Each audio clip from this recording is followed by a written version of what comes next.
Sip. Bismillahirrahmanirrahim. Assalamualaikum warahmatullahi wabarakatuh. Waalaikumsalam warahmatullahi wabarakatuh. Innal hamdalillah nahmaduhu wa nasta'inuhu wa nastaghfiruh wa na'udzu billahi min shururi anfusina wa min sayyiati a'malina. Man yahdihillahu fala mudilla lahu wa man yudlil fala hadiya lahu. Asyhadu an la ilaha illallah wahdahu la syarika lahu wa asyhadu anna Muhammadan 'abduhu wa rasuluh. Allahumma salli wa sallim ala habibina wa maulana Muhammadin sallallahu alaihi wasallam wa ala alihi wa ashabihi wa man tabi'ahum bi ihsanin ila yaumiddin. Subhanaka la ilma lana illa ma 'allamtana innaka antal alimul hakim. Rabbi israh li sadri wa yassir li amri wahlul 'uqdatam min lisani yafqahu qawli. La hawla wa la quwwata illa billahil 'aliyyil 'azim. Amma ba'd. Hadirin jamaah salat subuh yang dimuliakan Allah Subhanahu wa taala. Sungguh seorang yang Islam atau Muslim yang beriman, setiap aktivitas kebaikannya akan mendatangkan pahala di sisi Allah Subhanahu wa ta'ala. Apalagi ibadah-ibadah yang mahdhah, ibadah-ibadah yang sifatnya murni, itu pahalanya sungguh sangat besar sekali. Seperti sholat subuh berjamaah, sholat sunnah qadiyah subuh, sholat sunnah witir, dan juga amaliyah-amaliyah yang lainnya. Sholat sunnah qadiyah subuh itu baginda Rasulullah SAW menjelaskan raka'atul fajri khairun minad dunya wa ma fiha. 2 rakaat sebelum subuh atau sebelum sholat subuh itu lebih baik daripada dunia dan seisinya. Alangkah besar pahala seorang muslim apabila bisa melaksanakan sholat sunnah qabliyah, sholat subuh. Sampai-sampai pahala atau isi dalam dunia ini, dunia dan seisinya, itu masih kalah baik. Maka merugilah orang-orang yang tidak bisa melaksanakan sholat sunnah qabliyah subuh. Dan juga sholat subuh berjamaah. Sholat sunnah dibanding dengan sholat wajib, walaupun sholat sunnah itu punya keutamaan yang luar biasa, seperti yang saya sebutkan, 2 rakaat sebelum subuh lebih baik daripada dunia dan seisinya. Itu kan perumpamaan atau analogi yang luar biasa besar pahalanya, tapi masih besar lagi sholat subuh. Karena sholat sunnah dibanding sholat wajib, pahalanya besar sholat wajib. Berarti tidak bisa kita bayangkan orang yang berangkat menuju ke masjid di kala dingin tetap berangkat, ngantuk pun tetap berangkat,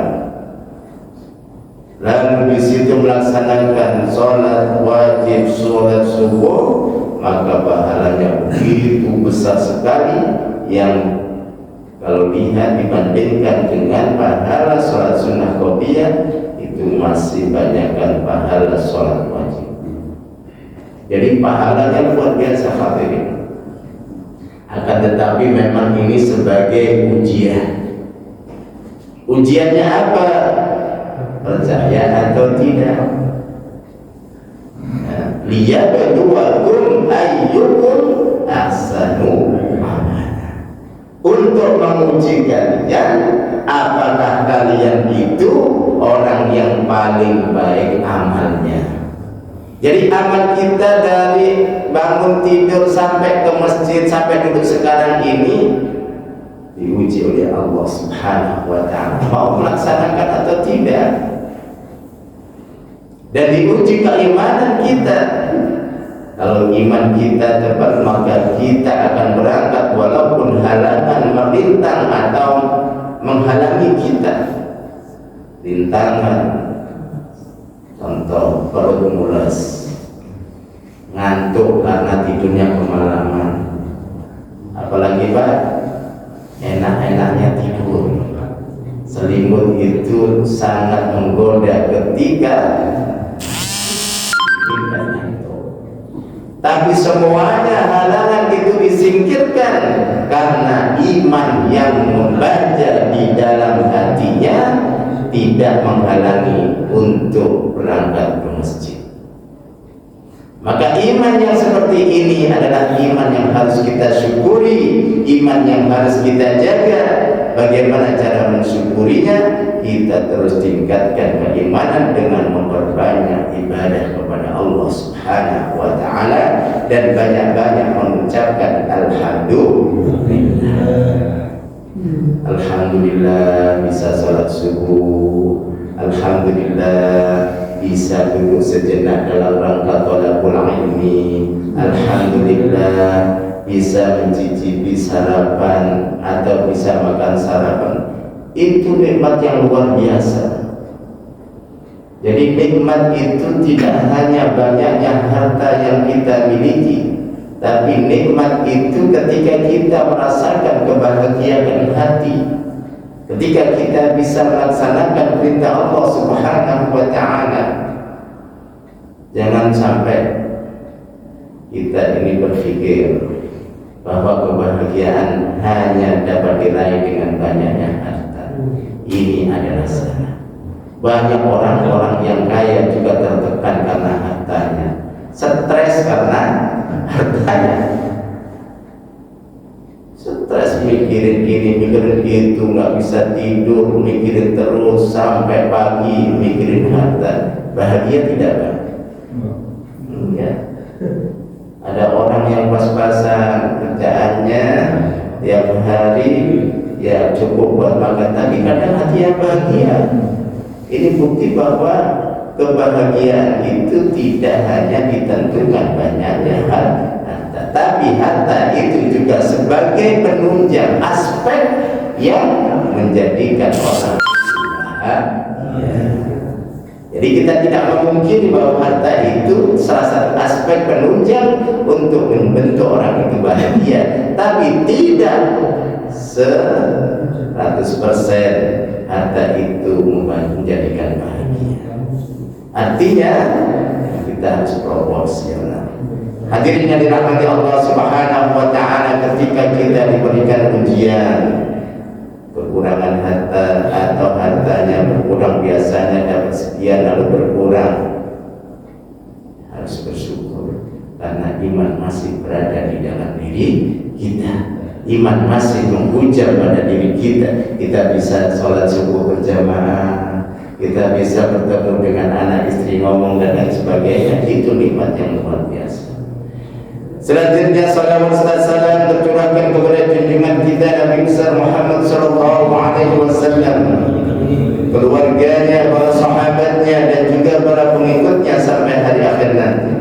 Hadirin yang dirahmati Allah Subhanahu wa ta'ala, kita masih membahas fardus shalah atau rukunnya salat. Rukun itu apabila ditinggalkan tidak sah salatnya. Apabila dikerjakan belum tentu juga sah salatnya. Ulang lagi, rukun dikerjakan itu harus. Kalau nggak dikerjakan nggak sah salatnya. Kalau dikerjakan belum tentu sah salatnya. Contoh, melaksanakan rukun semuanya dilakukan, tapi nggak berwudu, nggak sah salatnya. Jadi rukun itu apabila ditinggalkan maka nggak sah salatnya. Apabila dikerjakan belum tentu sah salatnya. takbiratul ihram sampai tahiyat salam tapi nggak berwudu, ya nggak sah. Baik hadirin yang dirahmati Allah Subhanahu wa taala. Yang ketujuh, rukun salat yang ketujuh adalah as-sujud. Sujud. Mana hadisnya?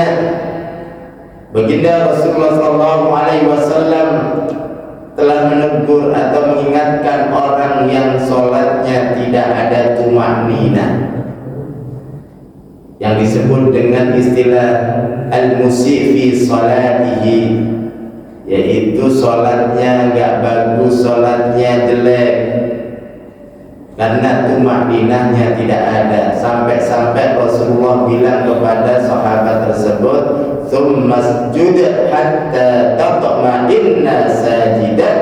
Kemudian sujudlah kamu sampai tumaninah. Awalnya orang ini melaksanakan sholat satu kali, ditegur oleh Rasulullah, sholat lagi. Habis itu yang kedua selesai, kata Rasulullah, sholat lagi. Sampai yang ketiga, lalu Rasulullah mengasih tahu atau mengajari orang tersebut, "Tsummasjud hatta tatma'inna sajidan." Sujudlah kamu dengan tumanninah. Jadi tumanninah ini salah satu rukun, tapi yang ini juga sujudnya itu. Sujud ini salah satu rukun sholat. Hadirin yang dirahmati Allah Subhanahu wa taala, a'dha'us sujud. Anggota tubuh sujud itu apa? Anggota tubuh yang digunakan untuk melaksanakan sujud itu apa? Ada 7. Dan 7 ini hukumnya adalah wajib. Pertama, jidat. Jidat ini satu paket dengan hidung. Jadi kalau sujud, ini pendapat jumhur, kalau sujud hidung juga nempel di tempat sujud. Terus telapak tangan harus nempel ke tempat sujud. Sunnahnya menghadap kiblat. Jadi jari-jari kita ini dihadapkan ke kiblat. Jadi gini. Terus kedua lutut ini harus nempel. Dan yang terakhir, yang ke-6 dan ke-7, kan 5 Pak, Mas 5. 1, 2, 3, 2 lutut 5.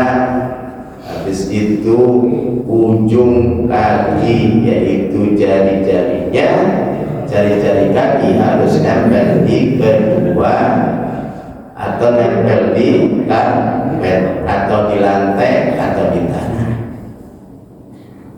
Hadirin yang dirahmati Allah Subhanahu wa taala, hadis diriwayatkan oleh Ali bin Abbas Ibnu Abdul Muttalib, Anil Abbas. Abbas ini sama Rasulullah SAW itu pamannya. Abbas ini paman Rasulullah karena putranya Abdul Muttalib. Nah, ayahnya Rasulullah yang bernama Abdullah itu saudaranya dengan Abbas karena putranya Abdul Muttalib. Nah, beliau atau Abbas ini mendengar baginda Rasulullah SAW yaqul, bersabda, "Idza sajada al-'abdu sajada ma'ahu sab'atu arab." Apabila seorang hamba sujud, maka sujudnya harus pakai 7 anggota, yaitu wajah. Dan wajah ini termasuk hidung dan 2 telapak tangan dan juga 2 lutut dan dan juga dua ujung kaki yaitu jari-jari. Hadirin yang dirahmati Allah, ulama menjelaskan hikmah ini kenapa 7. 7 ini anggota yang penting sekali. Jidat, lalu hidung. Jidat ini tempat bahagia atau tempat apa Pak? Otak.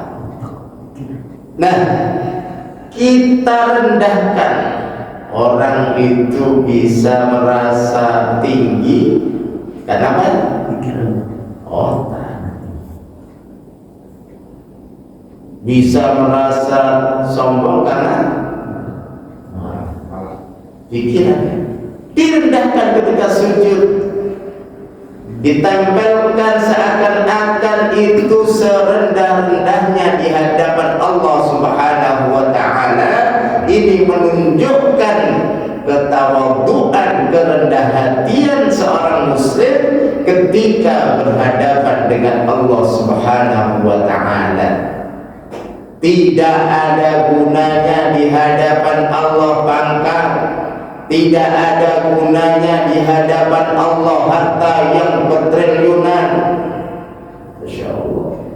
Saya kemarin itu ke Puncak, antarin anak-anak selama 5 hari dan sekarang masih ada sampai Senin. Itu punya Pak Joko. Vilanya itu termasuk villa bagus. Nah, saya ngobrol dengan orang di situ. Pak Joko ini yang punya Alfamart, Alfamidi juga. Ternyata tidak hanya itu asetnya. Alfamidi, Alfamart gak hanya itu. Dan itu milik Pak Joko. Joko siapa ini? Orang Cina. Tapi bahasanya bahasa Jawa. Nama kan orang Cina itu kebanyakan gitu, punya 2 nama Cina dan nama Jawa. Kelihatannya paling Jawa kalau daerah Jawa. Coba diklik di Google aja. Pemilik Alfamart Joko. Nah, ternyata bisnisnya tidak hanya Alfamart, itu perhotelan, villa, terus habis itu ya perhotelan, villa, dan ada lagi. Itu menyebar se-Indonesia. Masya Allah. Nah, banyak banget ya. Tapi ketika muslim, seandainya muslim, dia ketika sujud di hadapan Allah, gak boleh sujudnya itu sampai gini, gak boleh, tetap aja sujudnya di tanah. Menunjukkan bahwa itu kerendahan seorang muslim ketika sujud. Hadirin yang dirahmati Allah, jadi saya jelaskan biar nggak salah paham ya. Itu kaya tapi sayangnya belum muslim, jadi nggak sujud. Mudah-mudahan diberikan hidayah. Baik, hadirin yang dirahmati Allah Subhanahu wa ta'ala. Nah, jidat ini tempatnya kebanggaan. Disuruh sujud direndahkan serendah-rendahnya di hadapan Allah. Maknanya, hikmahnya, kita ini sama di hadapan Allah. Yang kaya, yang miskin, yang pemulung, yang rakyat jelata, pimpinan, presiden, pimpinan dunia, ketika muslim dia sujud di hadapan Allah, yang memaknai betul bahwa tidak ada di hadapan Allah kesombongan. Ketika sujud bisa kita maknai seperti itu. Hadirin yang dirahmati Allah Subhanahu wa ta'ala. Dan semua anggota tubuh orang itu kalau melaksanakan sesuatu, jadi sesungguhnya amal-amal yang diwajibkan oleh Allah, kalau mau meneliti pasti ada hikmahnya. Kenapa kita harus sujud, kita samakan kepala kita sampai nyentuh ke tempat sujud? untuk melancarkan darah ke otak. Ya, maka sujud itu yang sunnahnya itu lama. Sujud itu kalau sholat sunnah lama sujud. Kenapa? Ya memang bacaan pertama, kondisi terdekat seorang hamba itu ketika sujud. Aqrabu ma yakunul 'abdu min rabbih fa huwa sajidun. Posisi terdekat seorang hamba dengan Allah, dengan Tuhannya, yaitu ketika sujud. Apakah senang Pak? Ketika orang itu posisinya dekat dengan Allah, pasti senang. Gini aja deh, ketika seseorang posisinya dekat dengan presiden, posisinya dekat dengan presiden itu contoh menteri kan dekat, atau penasehat presiden pasti dekat. Senang tidak? Senang. Kalau dicabut, aduh sayang nih, tugasnya sebagai menteri dicabut. Jadi ingin berlama-lama dengan presiden. Nah, kita sujud itu sebenarnya posisi terdekat dengan Allah Subhanahu wa ta'ala. Maka hendaklah berlama-lama dalam sujud. Berlama-lama dalam sujud untuk apa? Curhat, ngeluh kepada Allah. Ngeluh itu belum tentu yang jelek-jelek. Ngeluh kebaikan, curhat. Hadirin yang dirahmati Allah, ini kesempatan yang bagus. Kita ini punya kedudukan yang dekat dengan Allah ketika sujud. Kenapa kita tidak ambil kesempatan bagus itu? Seperti halnya contoh menteri dekat dengan presiden. Nah, punya kekuasaan untuk mengatur, punya kekuasaan atau punya duit banyak untuk kemaslahatan dan lain sebagainya. Nah, kita posisinya ketika sujud itu terdekat dengan Allah. Kenapa kita tidak gunakan sebaik-baiknya? Hadirin yang dirahmati Allah Subhanahu wa ta'ala, jadi hikmah ketika sujud itu adalah posisi terdekat dengan Allah dan juga bisa melancarkan darah menuju ke otak. Orang yang meninggal, Pak, artinya otaknya ini sudah rusak, peredarannya sudah tidak bagus. Orang sakit itu kan diantaranya peredaran darah tidak bagus, sirkulasi darahnya tidak bagus. Itu banyak sebetulnya contoh sumbatan lalu dipasang ring. Jadi darah kalau nggak bagus sirkulasinya, muncul penyakit. Contoh asam urat banyak. Asam urat jangan disepelekan. Semalam saya berobat.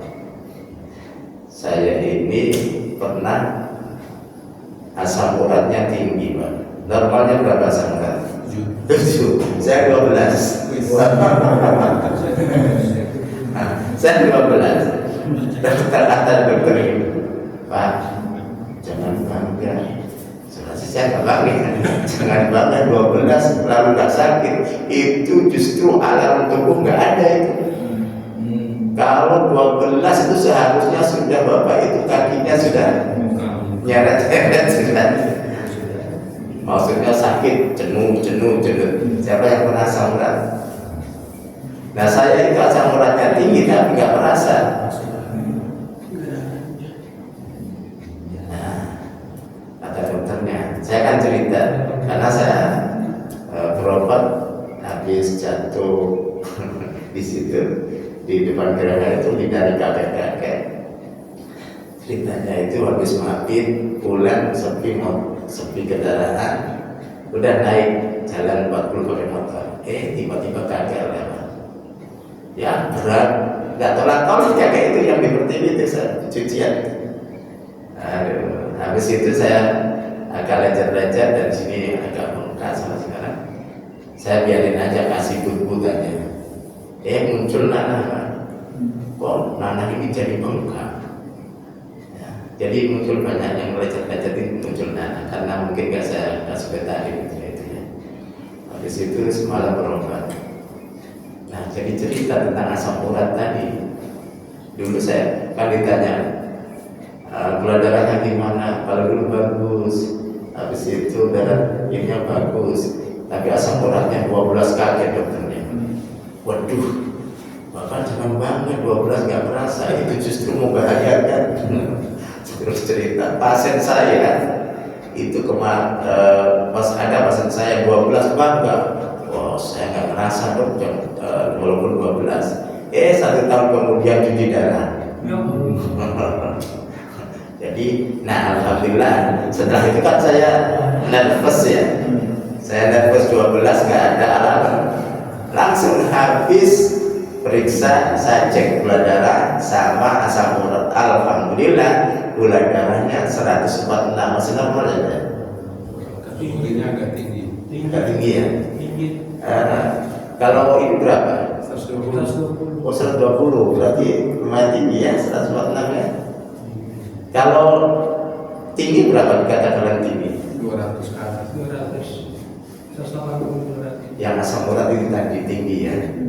Kalau 12, saya kan awal itu sudah beberapa bulan yang lalu lah, yang 12 itu saya cek lagi karena saya nggak istilahnya satu tempat kayak gitu. Saya cek ke tempat lain, emang tinggi juga. Sama.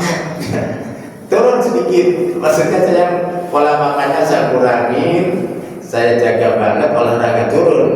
Alhamdulillah berapa? 9 atau berapa? Nah kemarin semalam habis berobat saya cek, istri kan orang kesehatan dicek, alhamdulillah 4,6 turun ya, maksudnya turun dah ya. Tapi bahaya juga ya, asam urat rendah bahaya ya, saya dapat bagus ya, alhamdulillah. Dari 12 udah pikiran. Baik hadirin yang dirahmati Allah. Nah kembali ke hikmah sujud. Kembali ke hikmah sujud. Jadi orang sujud itu kalau dalam posisi benar maka bisa melancarkan peredaran darah, sirkulasi darah itu jadi lancar, kayak orang stretching aja. Tapi jangan sampai di gara-gara itu langsung sujudnya dilama-lama. Tapi intinya karena itu manfaat saja, hikmahnya ya. Termasuk peregangan yang bagus dan juga menstabilkan posisi keseimbangan antara kaki dan kepala. Jadi manfaat sujud itu luar biasa. Dan manfaat lagi untuk kita di akhirat.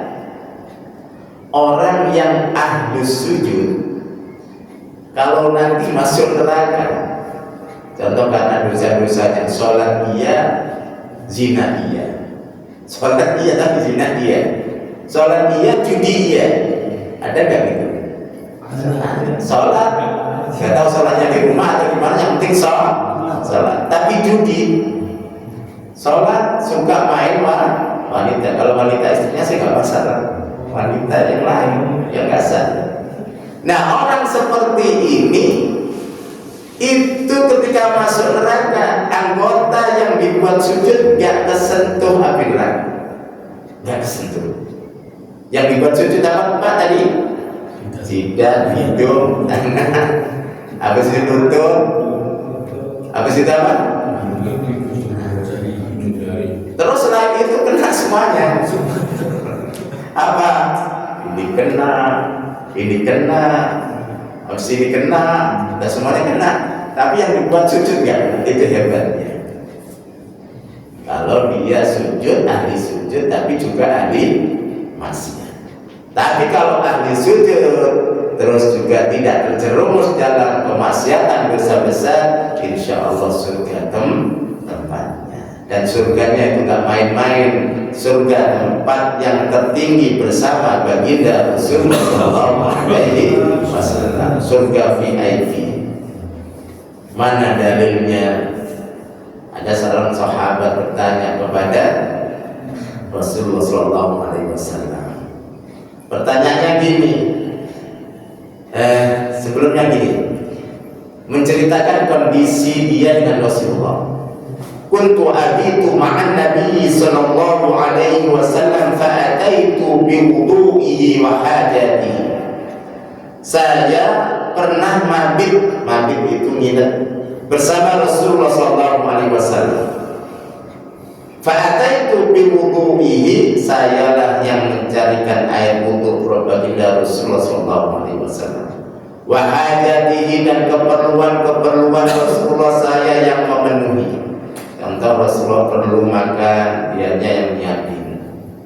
Nah, Rasulullah tanya kepada Rabi'ah ini, ya Rabi'ah sal, ya Rabi'ah, kamu minta apa wahai Rabi'ah? Ditawari Rasulullah, kamu minta apa wahai Rabi'ah? Pertanyaan ini kesempatan yang bagus yang diambil oleh Rabi'ah. Wah, ini kesempatan bagus nih, dimintain pendapat. Minta apa saya? Mintanya apa? As'aluka murafaqataka fil jannah. Saya minta ya Rasulullah bisa menemani engkau di surga nanti. Masya Allah, bisa menemani engkau di surga. Seperti halnya saya bisa menemani engkau di dunia ini. Kan belum tentu, Pak. Orang hidup bersama, tapi belum tentu di akhiratnya bisa bersama, belum tentu. Dan Rabi'ah ini merasakan enaknya dekat dengan Rasulullah, pingin nanti di surga juga dekat dengan Rasulullah. Permintaan yang luar biasa. Apa kata baginda Rasulullah SAW menjawab pertanyaan tersebut? Fa'inni alaika bikasrati sujud. Bantu saya wahai Rabi'ah, bantu saya untuk mencapai cita-citamu yang besar ini dengan cara engkau berbanyak sujud. Berbanyak sujud. Dengan memperbanyak sujud, insya Allah kamu bisa bersamaiku di surga kelak. Nah, ini istimbatul hukum bahwa orang yang dekat dengan Rasulullah belum tentu nanti dekat, tapi orang yang enggak ketemu dengan Rasulullah belum tentu nanti enggak bisa ketemu. Akan bisa ketemu ketika orang tersebut memperbanyak sujud. Jadi manfaat sujud itu luar biasa. Nggak akan kesentuh api neraka anggota sujud tersebut. Kalau dia ahli maksiat, masuk neraka nggak akan tersentuh. Tapi kalau dia ahli khair, itu tingkatan tertinggi di surga kelak dan bahkan bersandingan bersama dengan baginda Rasulullah SAW. Baik, kita lanjutkan. Wa Ali bin Abbas, kalau tadi dari Abbas, dari pamannya Rasulullah, sekarang dari putranya Abbas. Berarti sama Rasulullah apa? Kan Abbas ini paman Rasulullah. Lah Abdullah bin Abbas, Abdullah ini putranya Abbas, berarti sepupu atau misanan. Jadi Rasulullah atau Abbas itu, Ibnu Abbas dengan Rasulullah itu misanan, tapi jauh umurnya. Kalau Rasulullah dengan Abbas, dengan pamannya itu hampir seumuran. Ada nggak paman dengan ponakan itu hampir seumuran? Ada. Justru yang misanannya itu lebih muda, Bang. Itulah gambaran Ibnu Abbas dengan Rasulullah. Jadi Rasulullah sudah menjadi Rasul, Ibnu Abbas masih kecil. Wa Ibnu Abbas qala, dari Abdullah bin Abbas, dia berkata, amar Nabi sallallahu alaihi wasallam ay yasjuda ala sab'ati aqdar. Rasulullah sallallahu alaihi wasallam memerintahkan untuk sujud dengan 7 anggota, wala yakufu sya'ran wala thawban nahmi. Wala yakufu yakufu sya'ban wala sauban. Nggak boleh Pak. Ini larangan Pak ya. Nanti saya jelaskan apakah hukumnya haram atau makruh. Larangan itu ya jangan dikerjakan. Nggak boleh rambut panjang ditali. Rambutnya panjang, ini ditali. Tahu Bapak mungkin ada lihat orang yang rambut panjang, maksudnya diikat. Itu nggak boleh. Terus ada enggak? Tapi jangan tersinggung ya kan. Tangannya kan ada orang yang meliput ini biar gagah. Ada kan? Kalau orang dulu itu tampilannya still, tua tampilannya masya Allah, dilipat di sini. Nah, itu kebiasaan ahlul kitab menunjukkan kesombongan. Maka dilarang. Pertama, jangan menyerupai ahlul kitab. Kedua, itu salah satu bentuk kesombongan. Ya. Nah dalam sholat itu nggak ada rasa sombong, nggak boleh. Jadi antara sholat dengan menyingkat baju itu salah satu apa? Hal yang kontradiktif. Tapi kalau lengan pendek ya nggak apa-apa. Maksud saya yang giling apa namanya? Gililin ya. Dilipat ada kan? Nah, itu ulama menjelaskan walaupun itu larangan hukumnya makruh. Hukumnya apa? Makruh. Ya udah kalau panjang aja udah nggak usah dilipat-lipat. Kecuali pas wudu Pak. Kalau pas wudu jangan. Waduh kata Ustaz ini nggak boleh. Pas wudu dikini aja basah semuanya lah. Maksudnya pas sholat nggak usah dilipat dan habis itu disetrika lagi. Ya nggak usah dilipat-lipat. Rambut nggak usah dicancang. Alasannya Ustaz nanti itu tidak nanti nggak begini. Nah caranya begininya lah. Dibiarkan. Bahkan ulama menjelaskan ini ada hadisnya. Wala yakufu sya'ran wala tauban. Nggak boleh membundel apa itu mengkonde. Laki-laki rambutnya panjang. Ada nggak laki-laki rambutnya panjang? Ada. Lah ketika sholat itu dibiarin. Kenapa? Biar dia ketika sujud juga dalam kondisi sujud terurai ke tanah, ke tempat sujud. Jangan ditali. Jelas apa ya? Tapi hukumnya tidak haram, tapi makruh yang tanzih, hendaklah anjuran untuk dihindari. Nah ini pentingnya ilmu. Jadi kalau lagi sholat nggak usah yang rambutnya panjang. Saya juga pernah lihat seorang ustaz yang rambutnya panjang.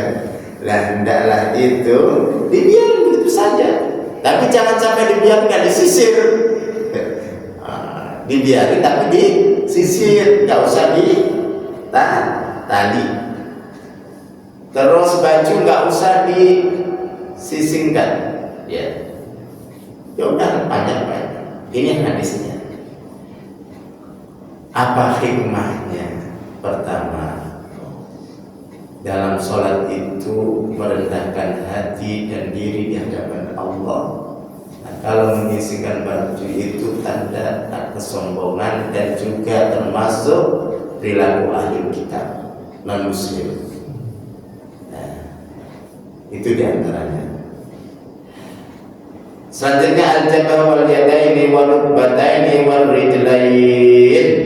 Ya tadi sudah saya sebutkan, yaitu dua telapak tangan, dua lutut dan dua ujung kaki. Nah, dengan model menekan. Dan ini semuanya nempel. Ya boleh.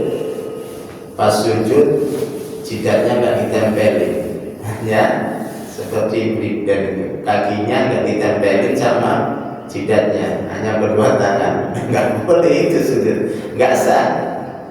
Sujud itu harus 7 anggota nempel di tempat sujud. Baik Pak hadirin yang dirahmati Allah Subhanahu wa taala. Wa fi riwayatin, di dalam riwayat lain, umirtu an asjuda ala sab'in wa la aqaf as-si'ra. Yani al-qaf itu tadi sudah saya jelaskan, mengikat rambut atau menyingsingkan baju lengan dengan bajunya. Wal murad alla yajma'a thiyabahu wa la sya'rahu wa la yadummuhuma fi hadis salah inda sujud. Ketika sujud gak usah mengumpulkan rambut untuk ditali, menyingsingkan dengan baju, karena itu bertentangan dengan makna sholat. Orang yang menyingsingkan baju itu ada makna kesombongan di situ. Terus juga ahli kitab itu kalau merasa tinggi dan sebagainya, itu bajunya disisingkan. Baik hadirin yang dirahmati Allah, saya buka pertanyaan sebelum lanjutkan yang ke yang lain. Duduk akhir setelah itu yang ke-8, duduk akhir dan membaca tasyahud. Monggo silakan yang tanya. Ustaz, posisi tangan saat sujud. Ya, posisi tangan saat sujud hendaklah menghadap kiblat. Kadang ada orang yang sujud seperti brigjen gini, Pak. Ini menghadap kemana? Saya pernah lihat sujudnya itu gini, nggak gini. Contoh kita sujud ke sana ya, contoh. Nah gini. Terus kedua tangan ini sejajar dengan gini. Jangan sampai gini juga. Sujudnya gini. Ini sujudnya seperti terungkupnya anjing. Jadi gini. Jangan sampai juga keterlaluan. Ya, sujud tangannya sejajar dengan lutut, enggak, tapi sejajar dengan terus ininya sejajar ini. Jangan gini, Pak. Jangan juga gini. Jadi kedua tangan sejajar dengan kepala gini. Terus ininya lebarnya, kalau tadi tingginya ya, lebarnya sejajar dengan pundak. Jangan juga terlalu lebar, jangan juga terlalu sempit. Seperti itu. Kedua tangannya dan menghadap kiblat semua jari-jarinya, dan gak boleh dikepalkan, tapi ya bersutu di apa namanya, yang bersutu itu dibeberin. Baik, gini, bukan maksudnya jangan gini. Ya, ada pertanyaan lagi. Kalau ujung kaki Ustaz, kan ada dua ujung, kan ada yang bisa diarahkan, ada yang dirapkan. Oh baik, ujung kaki pertama kondisinya neken itu artinya gini. Nah, menghadap kiblat juga. Apakah direnggangkan ketika sujud atau ditempelkan? Kan ketika sujud itu Bapak lihat ada yang nempelin atau direnggangkan, itu tidak ada larangannya. Tidak ada larangan harus ditempelin ya, tapi yang sejajar, yang lumrah aja. Nggak boleh juga dilebarin, nggak boleh juga, bukan nggak boleh ya, silakan ditempelin, khawatir kelihatan atau apa, tapi juga itu nggak ada aturannya. Wallahu a'lam bishawab. Ada pertanyaan lagi? Ustaz, ketika dilekuk kaki tapi ada halangan, kakinya sedang sakit. Oh nggak apa-apa. Ya? Kalau Uzur dong. sedang sakit nggak apa-apa.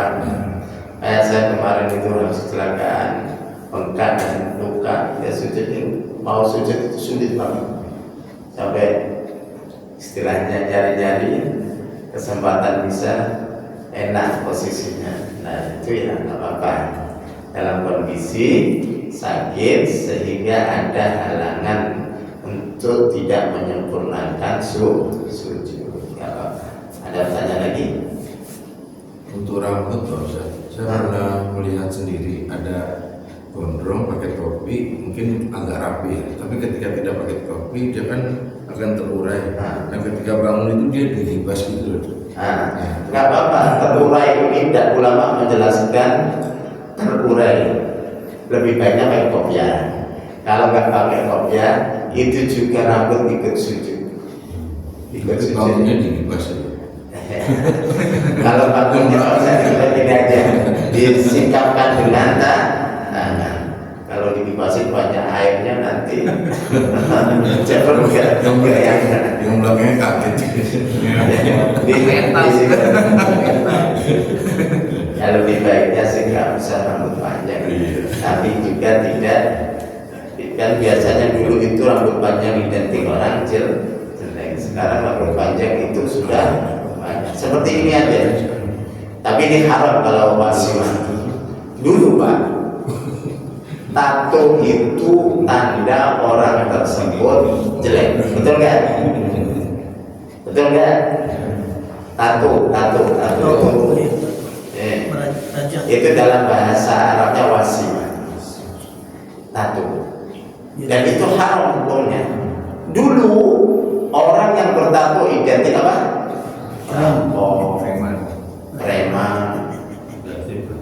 Sekarang artis itu pada tatoan. Nah, tentang kalau hukumnya haram. Nah, seperti rambut panjang dulu itu identik dengan anak-anak nakal. Sekarang rambut panjang itu hal biasa. Ustadz juga ada rambut panjang. Tapi memang kalau rambut itu untuk rambut panjang hukumnya itu tidak haram. Karena Rasulullah pernah berambut panjang sepunda. Tapi jangan sampai laki-laki rambutnya nah ini perempuan Pak, ini haram. Ya nggak boleh seorang laki-laki itu menyerupai perempuan. Di antara menyerupai apa? Rambutnya apa?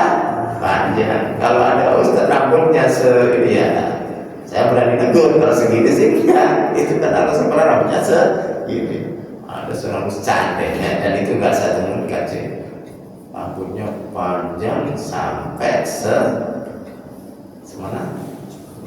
Ini apa? Sepantat. Baik.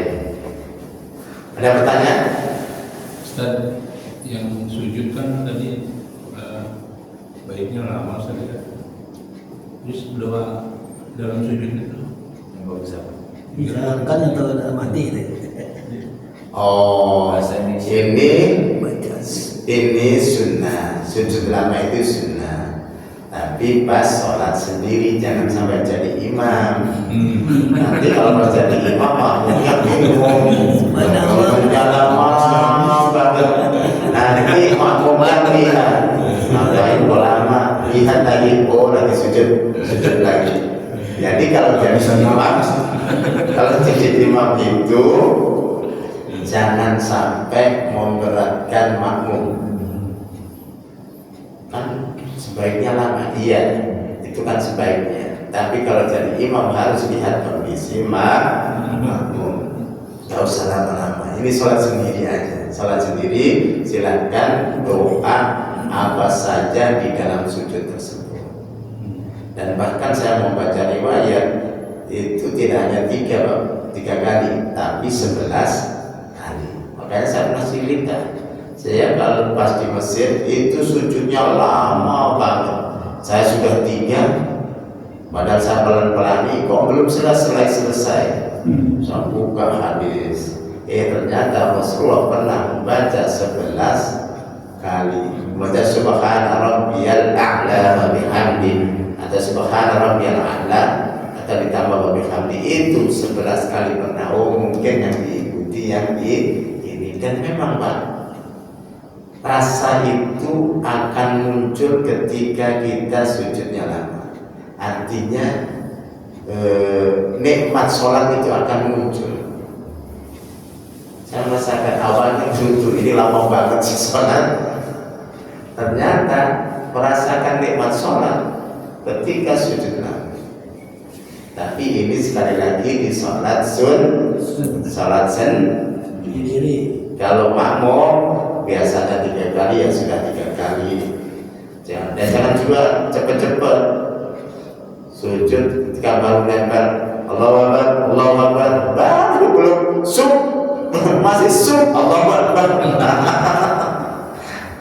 Seharusnya subhana rabbiyal a'la, ada ditambah subhana rabbiyal a'la wa bihamdi, baru Allah Allah.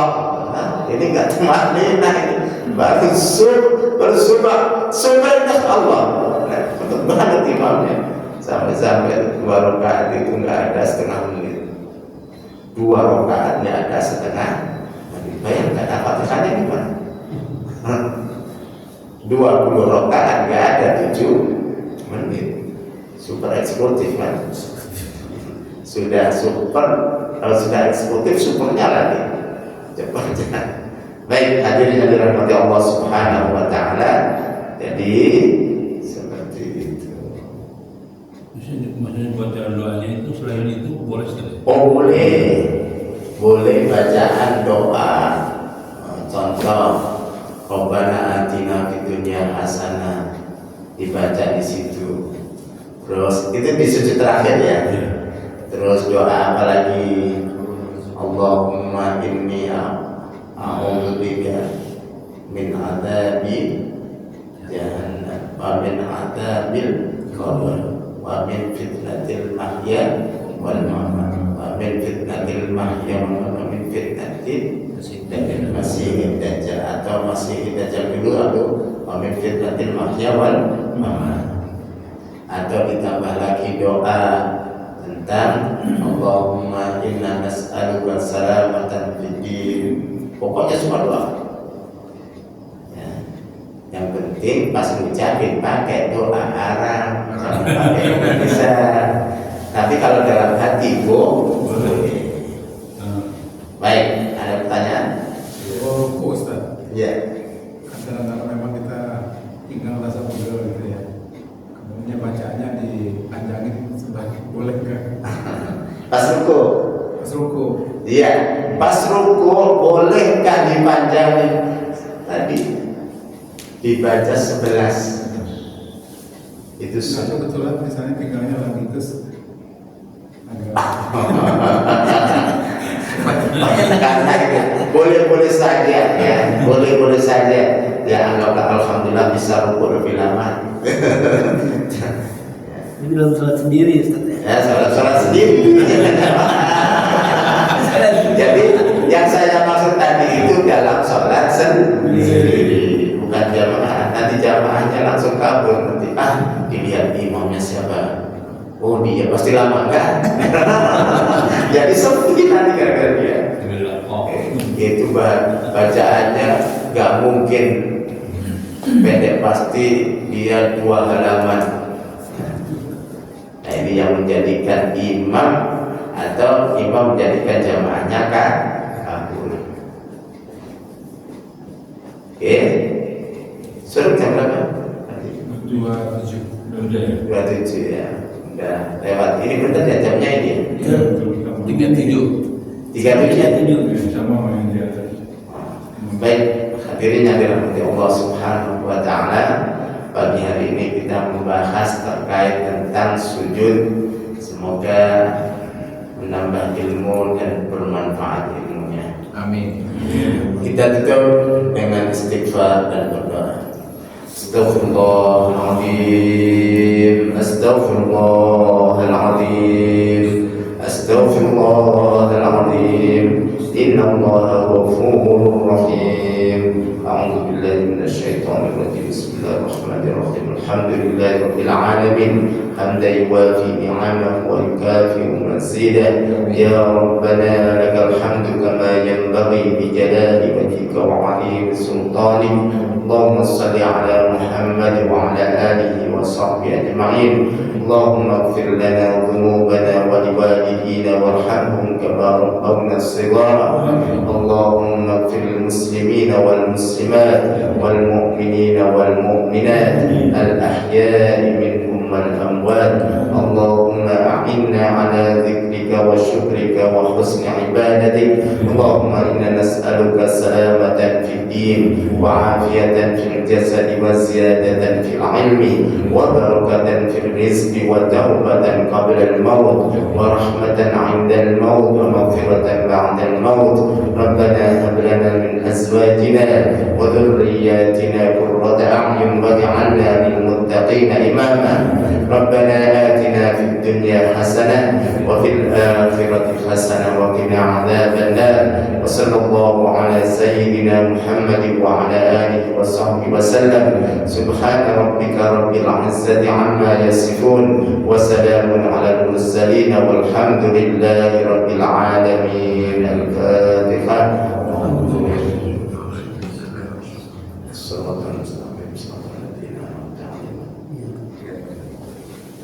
Kita dengan doa kafaratul majlis. Subhanallahumma wa bihamdika asyhadu an la ilaha illa anta astaghfiruka wa atubu ilaik.